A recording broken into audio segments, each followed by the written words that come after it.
उत्तराखंड मांगे भू कानून की मांग एक बार फिर तेज हो गई है, लेकिन उत्तराखंडी इस बार सिर्फ भू कानून नहीं मांग रहे, उनकी मांग है कि मूल निवास 1950 से लागू हो।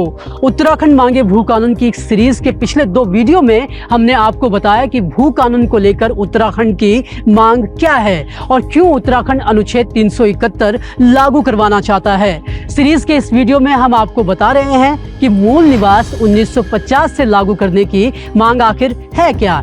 ये भी एक ऐसी मांग है जो राज्य बनने के साथ ही शुरू हो गई थी, लेकिन सवाल उठता है कि आखिर क्यों हम मूल निवास 1950 से लागू करवाना चाहते हैं। ये मूल निवास 1950 आखिर है क्या।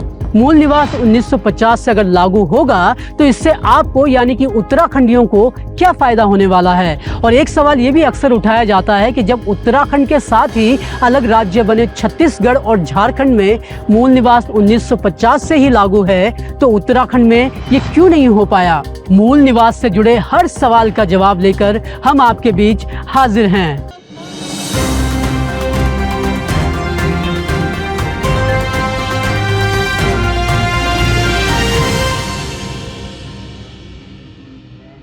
उत्तराखंड में मूल निवास की मांग काफी समय से उठाई जा रही है, लेकिन इस मांग को उठाने के पीछे की क्या वजह है, ये समझने से पहले हमें जानना होगा कि ये मूल निवास आखिर होता क्या है।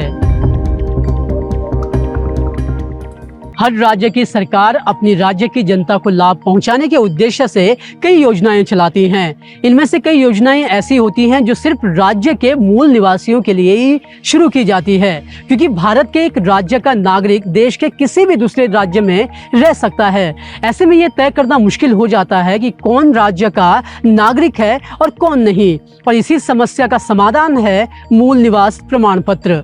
मूल निवास प्रमाण पत्र को अधिवास प्रमाण पत्र, निवास प्रमाण पत्र, डोमिसाइल सर्टिफिकेट भी कहा जाता है। ये एक ऐसा दस्तावेज है जो बताता है कि आप किस राज्य के मूल नागरिक हैं। इस प्रमाण पत्र की बदौलत आपको शिक्षण संस्थानों, सरकारी संस्थानों, रोजगार और सरकारी योजनाओं में भी फायदा मिलता है। इसकी बदौलत उन योजनाओं का लाभ आपको मिलता है जो सिर्फ एक राज्य के निवासियों के लिए बनी होती हैं। इसकी जरूरत आपको राज्याधीन सरकारी नौकरियों में, सेना भर्ती के लिए, जाति प्रमाण पत्र बनाने के लिए, मेडिकल और इंजीनियरिंग में दाखिले के लिए और आरक्षण का लाभ लेने के लिए जरूरत पड़ती है। इसके अलावा समाज कल्याण की जितनी भी योजनाएं होती हैं वहाँ मूल निवास प्रमाण पत्र की जरूरत होती है, लेकिन उत्तराखंड में इसके लागू होना ही पूरी विवाद की जड़ है। उत्तराखंड का मूल निवासी कौन है, इसको लेकर राज्य के गठन से ही बहस जारी है, लेकिन मौजूदा व्यवस्था की अगर बात करें तो इसके मुताबिक 9 नवंबर 2000 में राज्य बनने के 15 साल पहले से यानी 1985 से जो व्यक्ति राज्य में रह रहा है उसे ही मूल निवास प्रमाण पत्र या अस्थायी प्रमाण पत्र दिया जाएगा। आसान शब्दों में कहें कि इसका मतलब ये हुआ कि अगर आप मूल निवास प्रमाण पत्र बनवाना चाहते हैं तो आपको कुछ ऐसे दस्तावेज दिखाने होंगे कि जिनसे साबित हो सके कि आप राज्य में 1985 से रहते हैं। ऐसी स्थिति में अगर आप 2000 के बाद से राज्य में रह रहे हैं तो आप मूल निवासी नहीं माने जाएंगे। अब ये समझिए कि ये तारीख कैसे और किसने तय की। दरअसल जब उत्तराखंड उत्तर प्रदेश से अलग होकर राज्य बना तो 2001 में खुद सरकार ने ये नियम बनाया था। उस समय तय किया गया कि मूल निवास 1985 से लागू होगा। सरकार के इस फैसले को राज्य आंदोलनकारियों ने चुनौती दी और इस फैसले का विरोध किया गया। 2012 में नैनीताल हाईकोर्ट की एकल पीठ ने इस मामले से जुड़ी आधा दर्जन से ज्यादा याचिकाओं पर सुनवाई की। इस दौरान हाईकोर्ट ने फैसला दिया कि जो लोग राज्य गठन के समय तक उत्तराखंड में स्थायी रूप से रह रहे हैं उन्हें यहाँ का मूल निवासी माना जाएगा। यानी कि अगर आप 9 नवंबर 2000 तक राज्य में रह रहे थे तो आप मूल निवासी हैं। हाईकोर्ट ने अपने आदेश में साफ किया कि संवैधानिक आदेश 1950 के तहत जिन जातियों को SC, ST, OBC की श्रेणी में रखा गया है, अगर वही जातियां राज्य गठन से पहले उत्तराखंड में बसी हैं तो उन्हें राज्य की किसी भी सुविधा से वंचित नहीं किया जा सकता है। हाईकोर्ट ने कहा कि मूल निवासी का अर्थ ये कतई नहीं है कि जिसके पूर्वज भौगोलिक क्षेत्र उत्तराखंड में रहते हों वही यहाँ का मूल निवासी होगा, बल्कि इसका आशय पहले प्रेसिडेंशियल आदेश के समय 1950 में समस्त उत्तर प्रदेश में बसे लोगों से है। अब ये आदेश क्या है ये भी हम आपको बताएंगे, लेकिन फिलहाल जान लीजिए कि हाईकोर्ट के इस फैसले के खिलाफ याचिका दायर की गई। 25 मई 2013 को हाईकोर्ट की डबल बेंच ने एकल पीठ के फैसले को बदला और कट ऑफ डेट के रूप में वर्ष 1985 को समय सीमा माना।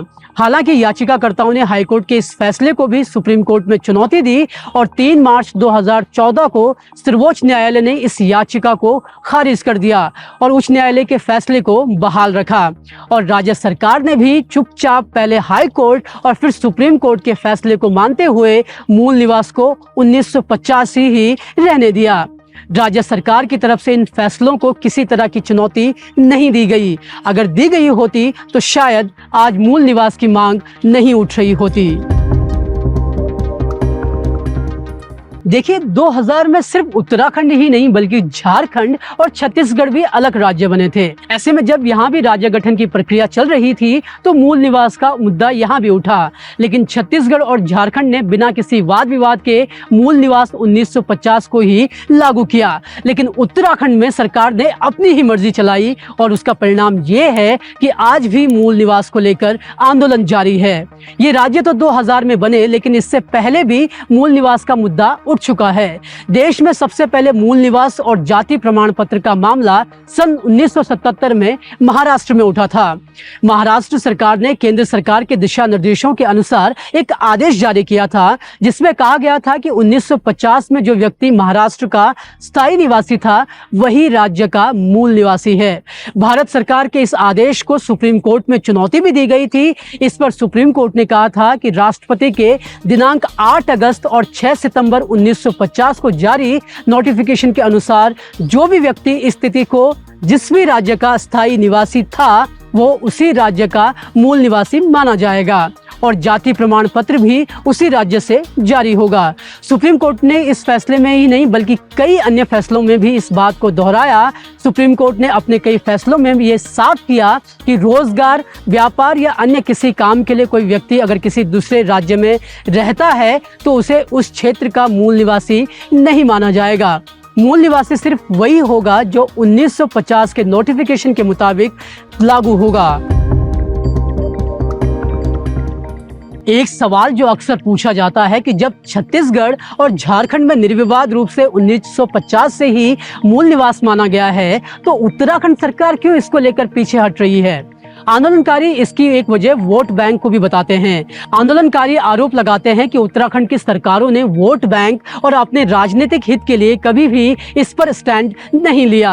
उपरांत कई मौकों पर आरोप लगा चुकी है कि बीजेपी और कांग्रेस नीति सरकार बिल्डरों और भू माफियाओं को फायदा दिलाने के लिए जानबूझकर मूल निवास 1950 नहीं कर रही है। एक तरफ जहां मूल निवास 1950 लागू होने से उत्तराखंड में मूल रूप से रह रहे लोगों को फायदा होगा, वहीं लाखों लोग हैं जिनको इससे नुकसान होने की आशंका है। ये वो लोग हैं जो राज्य निर्माण के पिछले 3 दशक के दौरान देहरादून, हरिद्वार, उधम सिंह नगर और नैनीताल में बस गए थे। जब 2014 में सुप्रीम कोर्ट ने 1985 मूल निवास तय किया तो इससे सबसे ज्यादा राहत उन छात्रों को मिली जिनका जन्म और पढ़ाई उत्तराखंड में हुई, लेकिन वे प्रतियोगी परीक्षा में भाग लेने से सिर्फ इसलिए वंचित रह जाते थे क्योंकि उनके पास जाति और स्थायी निवास प्रमाण पत्र नहीं था।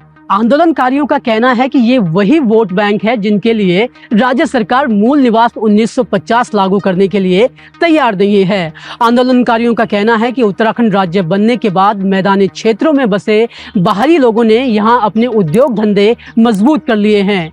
आंदोलनकारियों के मुताबिक आज प्रदेश के मैदानी इलाकों में जितने बड़े उद्योग धंधे हैं या जो लोग लगा रहे हैं वो अधिकांश बाहरी राज्यों के लोग हैं। ऐसे में सरकार अगर भविष्य में इन सभी को यहाँ का मूल निवासी मान ले तो राज्य के पर्वतीय जिलों के लोगों के अस्तित्व पर संकट मंडरा सकता है। आप शुरू से लेकर अब तक मूल निवास 1950 सुनते आ रहे होंगे। अब ये आखिर है क्या वो भी समझ लीजिए। दरअसल 8 अगस्त और 6 सितंबर 1950 को तत्कालीन राष्ट्रपति ने एक नोटिफिकेशन जारी किए। ये नोटिफिकेशन राज्यों के मूल निवासी को लेकर था। नोटिफिकेशन में कहा गया था कि 6 सितंबर 1950 की तिथि तक जो व्यक्ति जिस राज्य का स्थायी निवासी था वो उसी राज्य का मूल निवासी माना जाएगा। किसी भी व्यक्ति को जाति प्रमाण पत्र उसी राज्य से से जारी होगा जिसमें उसके साथ सामाजिक अन्याय हुआ है। उच्चतम न्यायालय ने अपने अलग अलग फैसलों में बार बार इन नोटिफिकेशन का जिक्र किया है। एक मामले में सुप्रीम कोर्ट ने साफ किया था कि देश में एक ही अधिवास की व्यवस्था होगी जो भारत का अधिवास है। यही बात उत्तराखंड उच्च न्यायालय ने नैनी सैनी मामले में भी दोहराई थी, लेकिन इसके बावजूद उत्तराखंड में ये व्यवस्था लागू नहीं हो पाई है और इसकी सबसे बड़ी वजह बनी सरकार ने पहले मूल निवास 1985 कर दिया, वहीं दूसरी ओर जब कोर्ट ने फैसले सुनाए तो उन फैसलों को चुनौती भी नहीं दी। अब अगर आंदोलन कामयाब हो जाता है और राज्य सरकार मूल निवास 1950 लागू करती है तो उत्तराखंड के लिए इससे क्या बदलेगा वो भी जान लीजिए। मूल निवास 1950 लागू होने से पहले तो वो लोग इस सूची से बाहर हो जाएंगे जो बाद में राज्य में बसे हैं। इससे ये भी होगा कि सरकारी भर्तियों और प्रतियोगी परीक्षाओं में उत्तराखंड के मूल निवासियों की प्रतिभागिता बढ़ने लगेगी। मूल निवासियों के लिए आरक्षित नौकरियों का फायदा उत्तराखंड के लोगों को मिलना शुरू होगा। इससे पहाड़ी क्षेत्र में बेरोजगार बैठे युवाओं को फायदा मिलेगा। आसान शब्दों में कहें तो जहां मूल निवासियों के लिए प्रस्तावित योजनाओं के लिए पहले लंबी कतार में बाहरी भी शामिल होते थे, इसके लागू होने के बाद उसमें सिर्फ उत्तराखंड के मूल निवासी होंगे और ज्यादा से ज्यादा लोगों को इन योजनाओं का लाभ मिल पाएगा। इसके साथ ही उत्तराखंड के जल, जंगल और जमीन को बचाने में भी इससे मदद मिलेगी। उत्तराखंड राज्य को बने 22 साल हो चुके हैं और नवंबर 2023 में ये राज्य 23 साल का हो जाएगा।